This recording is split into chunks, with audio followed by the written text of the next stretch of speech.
Um, but give us a little bit about your story, man. Where did you start? Where were you born and raised? I grew up in Glenora, a high density suburb here in Harare, in Zimbabwe. And I didn't do very well in school. I flunked my O's. I wanted to play soccer. And I was at St. George's for my Form 1 to 4, flunked, got a full scholarship at PE. My dad told me, "You're not going to get that scholarship," because PE wanted to take me as it was. They're like, "No, this guy's got a good pair of legs, let him come through." And my dad was like, "No, you have to at least get more subjects." So, during my gap here, I went to rewrite my O levels in town at a college. And at that college, believe it or not, that is where the hustle began. That's where I actually got to learn about hustling. That's how I got to know. I used to get my fees and I didn't pay my fees. I'd use that money, I'd hustle it around until, probably halfway through the month, and they'll be stressing me to pay. But, I hustled. I went, bought phones, did a couple of things, and then I, paid my fees after I made a little profit. After that, I finished my lower and upper six at PE. And at PE, PE. PE does something to you. Yeah, Inside, what just brings the hustle out of you. I it don't know does. about you, but PE is the best thing that ever happened to me. I mean, I appreciate St. George's, but PE brought the man out of me. And that's the best thing that ever happened to me. It's the art of hustling. I met people who were like me. At Saints, everybody is well up. People used to laugh at me when my dad used to drop me off at the city of Harare car, because everybody had the top cars and etc.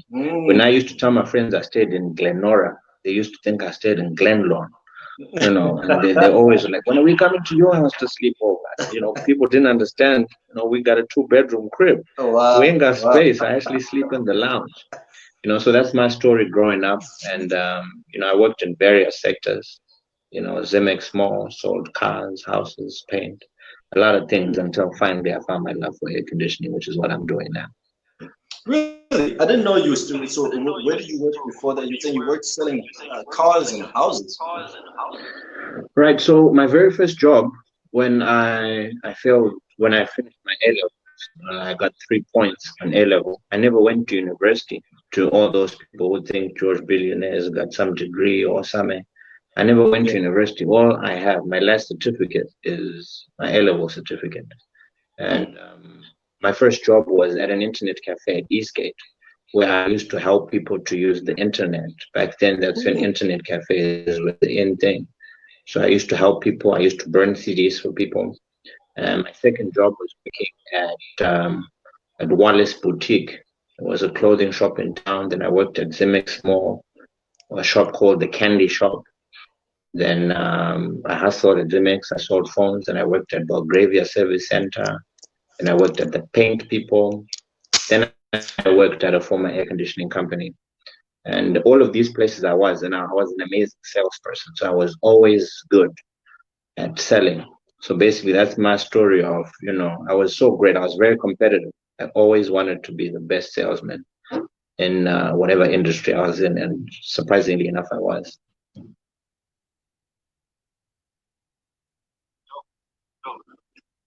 Obviously got a chance to see all these different areas in life, and I think, would you say that played a part into your drive? Do you think that's affected your drive somehow, having to put your hands in all these other areas maybe that you're not so passionate about?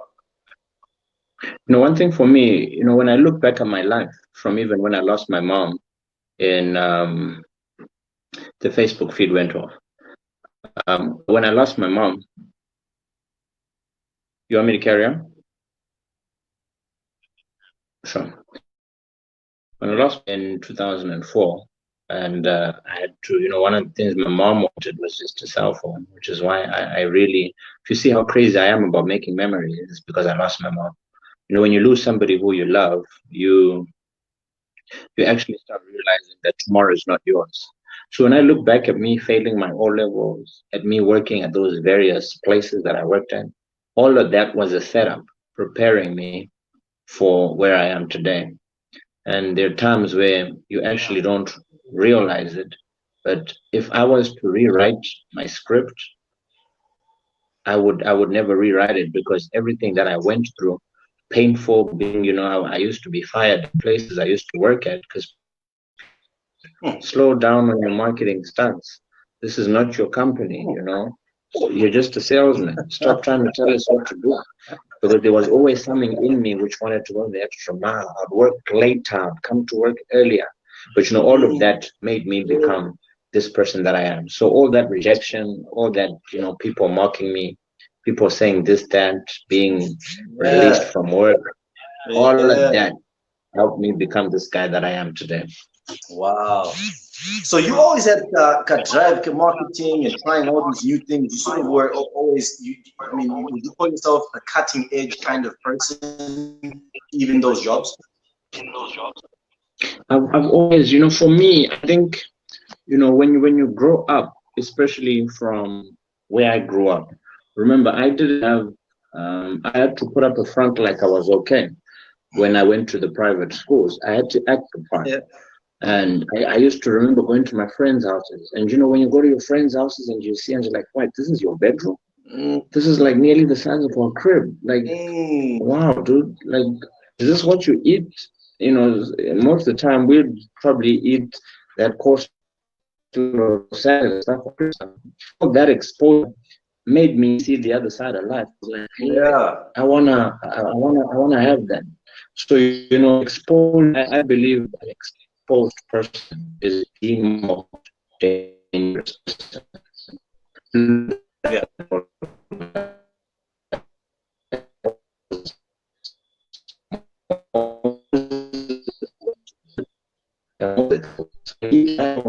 I know there's a better. That's fine. If you knew what I knew, you would. So for me, that made me hungry, and that just made me wanna be that person. That's dope. That's exciting. I mean, that's good, man. Because I hear a lot of young people that will talk about their circumstances right now. Okay, people, young, old, whoever, right? They'll talk about my situation. You know what? I'm coming from ghetto, hood, ndakakurira wherever, ndakakurira Uganda, wherever, whatever the case may be. You hear people give these, or will say that maybe I didn't have the chance that George had. You know what I mean? And I love hearing you explain that and how, even despite some of the privilege or the perceptions of privilege, you were still struggling, right? There was still the struggle. And Hmm. you had to still make a way for yourself. You still had to be driven. And you used elements in your life to drive yourself. Um, and for me, I feel like that's such a key learning point already. If anyone can learn from that, it doesn't matter where you're starting. True. No, everything that happens in your life is happening for a reason. Mm, You just might not understand it right now. There are a lot of people who have excuses of, growing up poor, and they think because you grow up poor, you're supposed to die poor. mm, But I believe that's actually a better setup than people who actually grow up having everything in life. People who absolutely. actually grow up with having a lot. I know a couple of friends I went to school with, and if I look at them now, I mean, back then, they were coming to school with the latest cars. They Mm, were, the parents were, all good. yeah. And if you look at them now, I don't think that's a legacy that can be left up, because they were Mm, used to being spoiled and having everything. But for me, I know where I came from. that's It good. wasn't easy, That's good. and where I want to go, I actually haven't arrived. I actually have a greater plan and purpose of what I actually want to achieve. And because of the way I grew up, I'm trying to set up my kids. That's why you see I'm always hammering my kids with knowledge. I'm trying to set them Mm, up now while they're 10 mm. years old to understand that life ain't easy. You gotta just, it doesn't come easy. My kids understand nothing comes easy. You gotta work for what you want. Yeah, yeah. And that's life. Man, I love that. I love that. That's so good, man. And it's interesting that you're saying that, because even now, if I look at some of my friends, and not to name any names, of course, but even if I look at some of my friends, we're going to know Johns, Georges, if it wasn't for family money, right, or a family business, something that their parents had started, a lot of them have struggled to sort of find their place in life. They sort of Mm, struggled to be able to establish themselves. If it wasn't for their family business, which there's nothing wrong with having a family business, of course, that's great. It's the same kind of legacy you're trying to leave for your family. But those that didn't seem to have struggled. And I think that's interesting to me. I think that's an interesting fact. I love the way you pointed that out. Yeah. No, that's good. A lot of people need to be, Yasha, you and I were privileged to go to A schools, but that doesn't mean we're going to be successful in life. People think getting 15 points, getting a master's, getting a PhD. Some people are obsessed with school and they think that's the secret to success. But it's not about school. Is something that's important. I don't play down school. I'm trying to get my kids to go to the highest level of education. I don't want them to be like me, but I want them to be better than me. But I want them to know that education is good. But on the other hand, self-education that's focused on what you want to be in life is far better than just having a certificate on the wall. Because the last time I checked, my dad was at the city council for 35 years. And if you look at people who get those long service awards, they don't really get anything that will take care of their families for 6 months, a year. It's not going to be much. So for me, I believe school is good, but you need to follow your gut and do something that you love to do. I always preach, you always hear my messages. I speak and I teach entrepreneurship because I believe entrepreneurship is the future. JOBs are being eliminated right now. If you look at the world right now, so many people are losing that thing that call a JOB. They're so used to getting paid end of the month. But that's all going to disappear very soon. And if people don't see it sooner than later, you're going to be sitting at home dreading. So, my belief is wherever you're at, your education is great, but it's more what you do with your personal life and what God purposed you here on earth to do. Bro, that's so good, man. That's so good. So, okay, so let me ask you another question, right? You're preaching entrepreneurship, George, okay? You're teaching entrepreneurship. Are you saying everyone should be an entrepreneur? Is that what you're saying to us, okay? I'm saying that everybody who's born and sent on this planet by our creator God was sent here for a purpose. I was never born an entrepreneur. Nobody who's an entrepreneur was born an entrepreneur. But God deposited a specific seed in everybody. Now, if you don't get to realize your purpose and your mandate on earth, you will die ordinary and average. Get that correctly. I don't believe Oliver Mtukudzi knew he was an entrepreneur. He just loved playing with the guitar. I sat down many times with him, how his father always wanted to beat him up for playing the guitar because his dad failed in the music career. But he never knew he would be an entrepreneur. So God did not put everybody on this planet, on earth, for no reason. Everybody who's watching this, who is alive, either has a product, a service, a solution that the world needs. But that is not going to come up until you actually step up. That's good. I would never be speaking to you or anybody. I don't think people will be following me if I never started something. I don't think nobody will be following Cristiano Ronaldo if he, didn't go and play at a place where he was seen, and now he's one of the highest, if not the highest paid player on the planet. So everybody thinks, no, entrepreneurship is not for me. It's okay if you say that, but I can guarantee you, if you ever sit down with me, I will make you see opportunities that can make you money that you actually never knew. And I mean, I've done that. I've got a mentorship class, and I've got a couple of mentees who've started their own businesses, and they tell me that's the best thing that they could have ever done, and they're living a better life than they were on the job.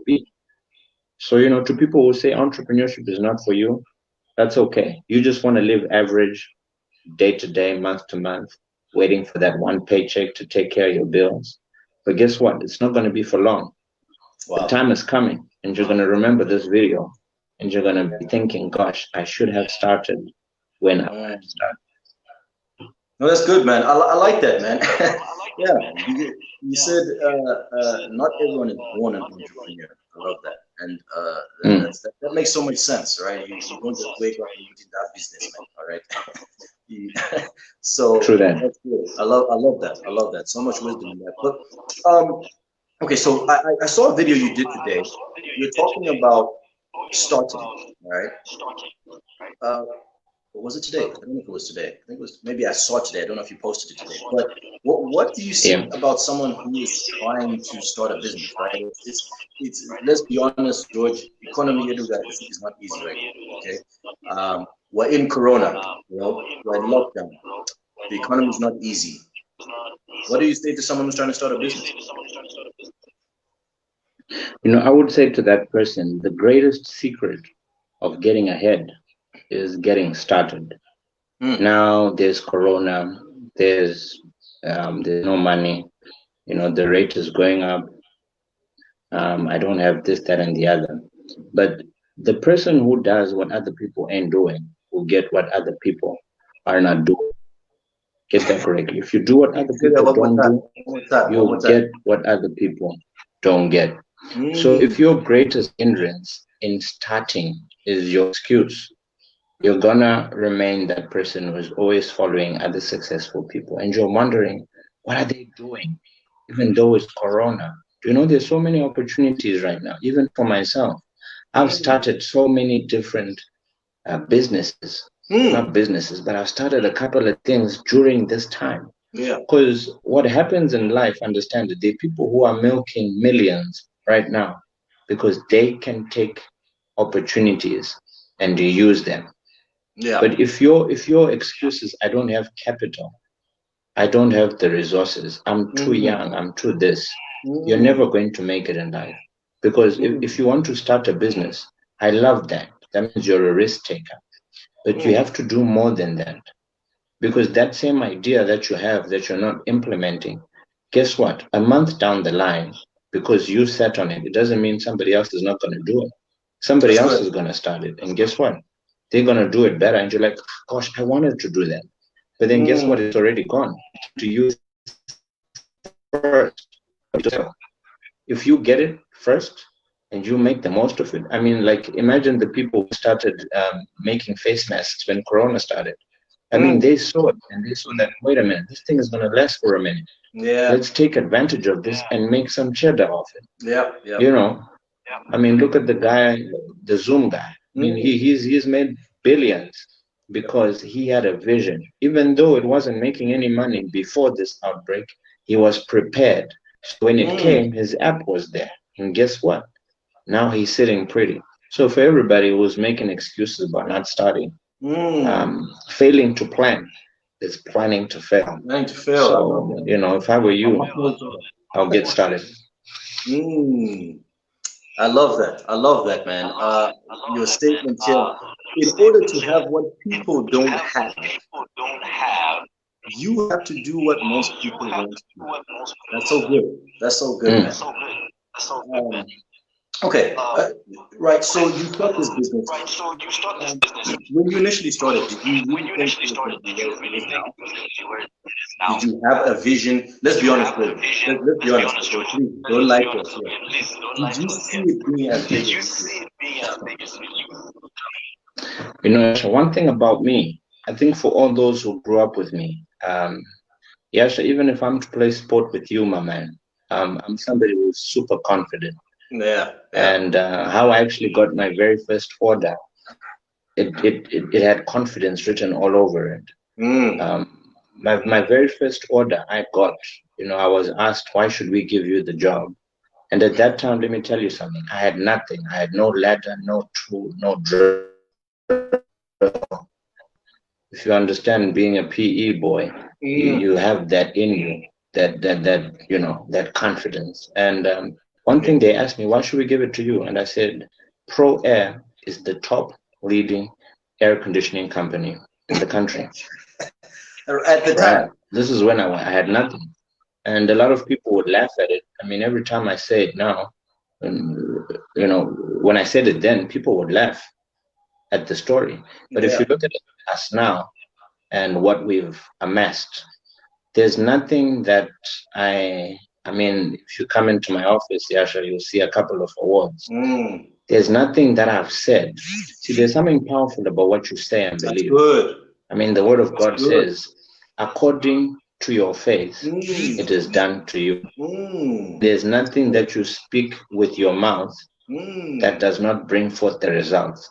So a lot of people, when I say George Billionaire, when I say Pro Air is going to be the top leading air conditioning company, you know, some people will laugh at it.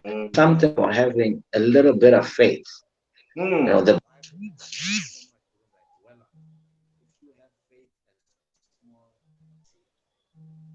yeah.